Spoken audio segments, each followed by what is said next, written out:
misinformation or poor information, kaya po ang tao ay bulag. So yun guys, yun po ang ating pag-uusapan ngayon, yung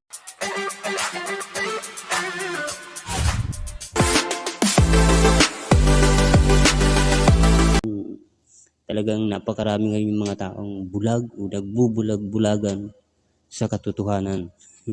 Ito yung talagang ngayon, kahit mag-survey ka, yun yung nakikita natin na sinasabi nila na walang pagbabago. Kasi nga, wala silang alam. Hindi sila nag-research yung nangyayari sa ekonomiya ng ating bansa. Di ba? So yun guys, magandang araw po. Welcome po muli kayo sa aking YouTube channel, Kabayan Sam TV. Ito po mga kabayan ang ating pag-uusapan ngayon. Ito po yung tungkol sa misinformation, lack of information, walang kaalam-alam. Kaya ang tao nagiging bulag sa katotohanan. So bago ang lahat mga kababayan, kung bago pa lang po kayo sa aking YouTube channel, ay pwede bang paki-like ang video, paki-subscribe, paki-pindot na rin po ang notification bell para update kayo sa mga bago kong i-upload na video. At yun po, maraming salamat po. So yun guys, ito po yung aking nakikita, umpisahan na po natin. Ito po yung aking nakikita o na-analyze o na nararamdaman sa bansa o sa bayan natin ngayon dahil nga po sa maraming mga tao ang kulang sa kaalaman, kulang sa information. Dahil itinatanim sa kanilang utak yung mga balita na mga fake news, mga sabi-sabi. Yan po yung naging problema ngayon sa panahon natin ngayon. Kaya ang tao ay naniniwala kung ano man ang ikwento sa kanila. Naniniwala kasi, ay totoo yun.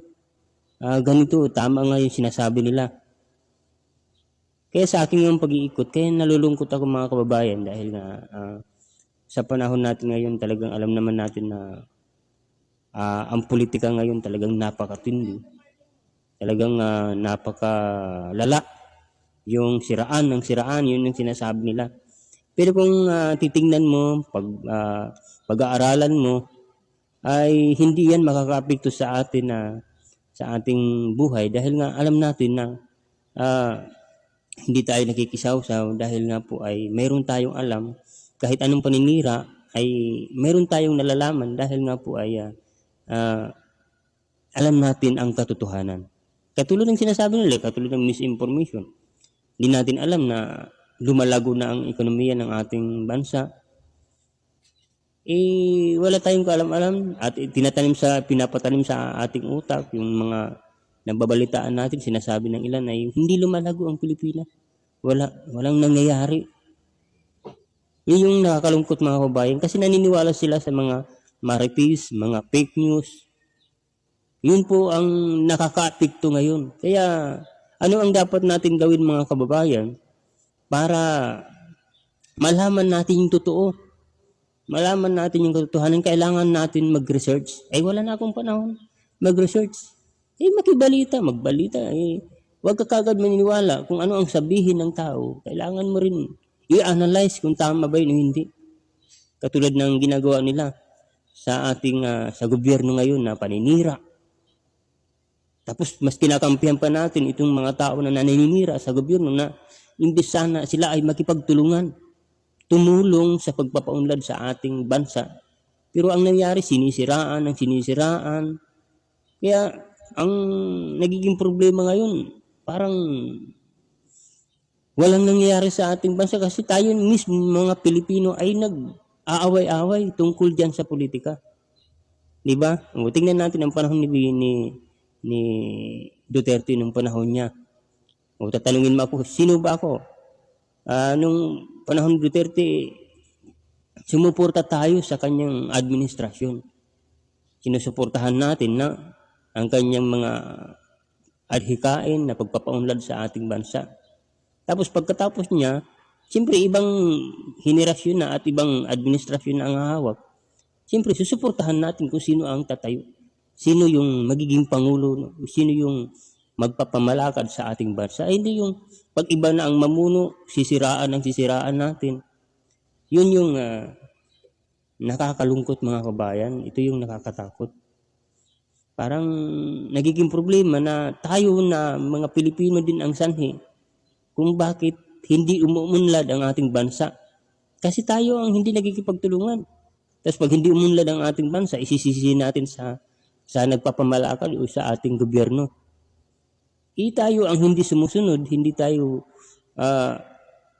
nagkikipag-isa sa kanyang mga layunin na maging maayos ang ating bansa, pero tayo din ang nagiging problema dahil nga po hinihikayat natin ang mga ibang mga tao para maniwala sa mga paninira na ginagawa ngayon ng mga taong hindi natin alam kung sino yung, ano bang mga taong ito.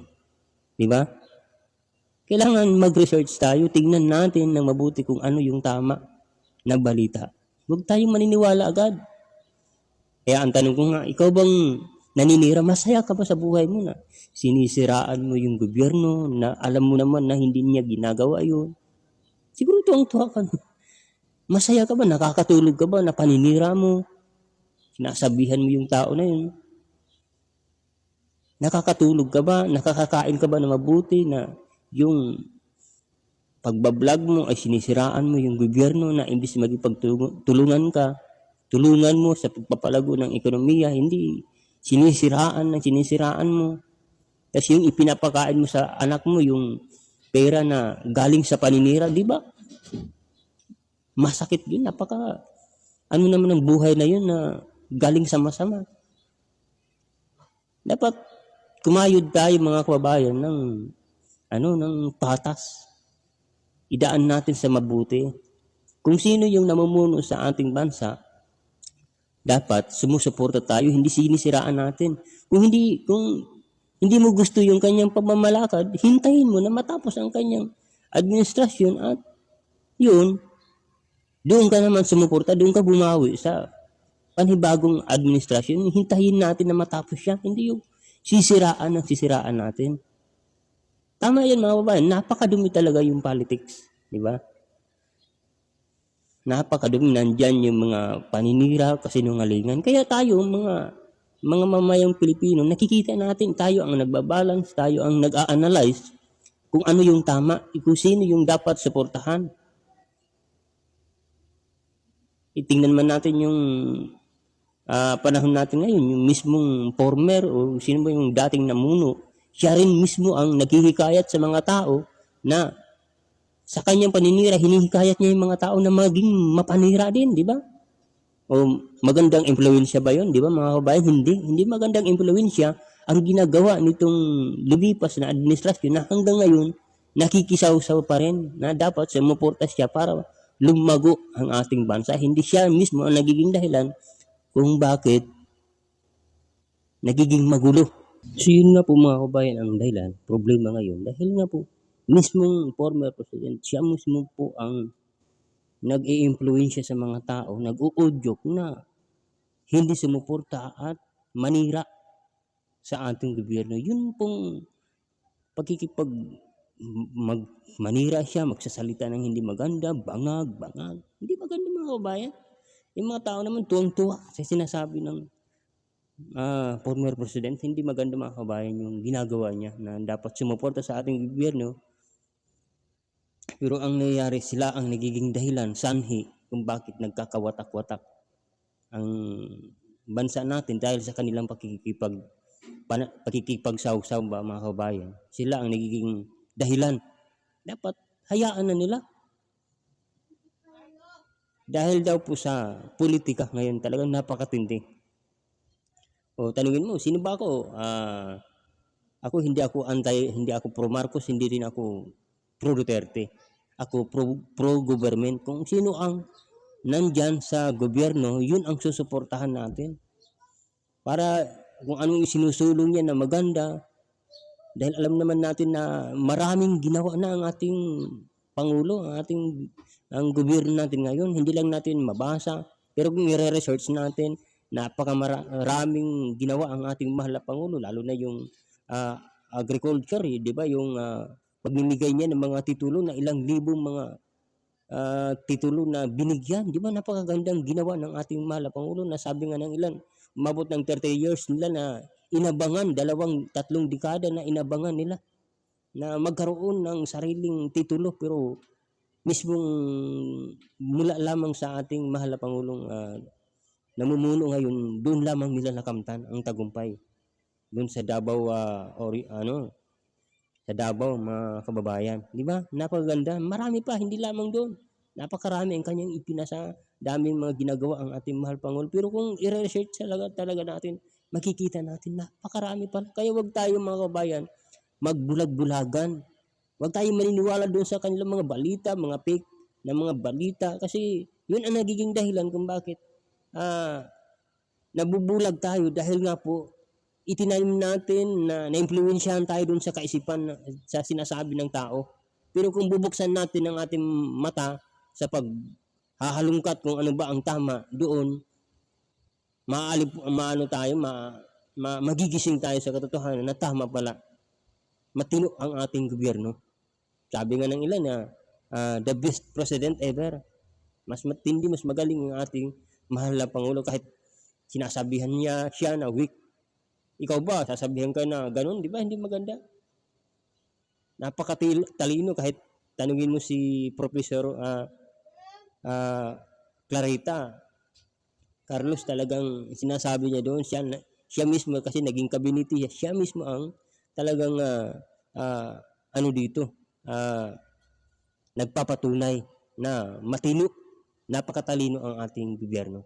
Kaya huwag tayo maniwala sa sinasabi ng mga taong mapanira na itong nag-i-influensya sa mga tao na dating namuno sa atong gobyerno. Dapat itakwil na natin ang mga ganong tao. So yun guys, maraming salamat po. Yun lang po ang aking opinion sa nangyayari natin sa panahon natin ngayon. Kaya ngayon, kung sino man yung mga taong mga kandidato, dapat suportahan natin kung sino yung mga taong ang adhikain nila ay sumuporta sa pagpapalago ng ating gobyerno, ay yun ang ating suportahan. Pero kung sila ay kaya lang kumakandidato para manalo, para ipagtanggol ang isang tao o ang dating administrasyon, ay wag na po mga kababayan. Dapat magising tayo. Ganun yun. Maraming salamat po mga kababayan. Hanggang doon lamang. Dapat magising tayo kung ano ba ang tama at nasa inyong mga kamay ang pagpili. Ganun yun mga kababayan. At magkita-kita po tayo sa sunod ng mga video. God bless you all. At huwag niyo pong kalimutan i-like at i-subscribe ang aking channel. Maraming salamat po.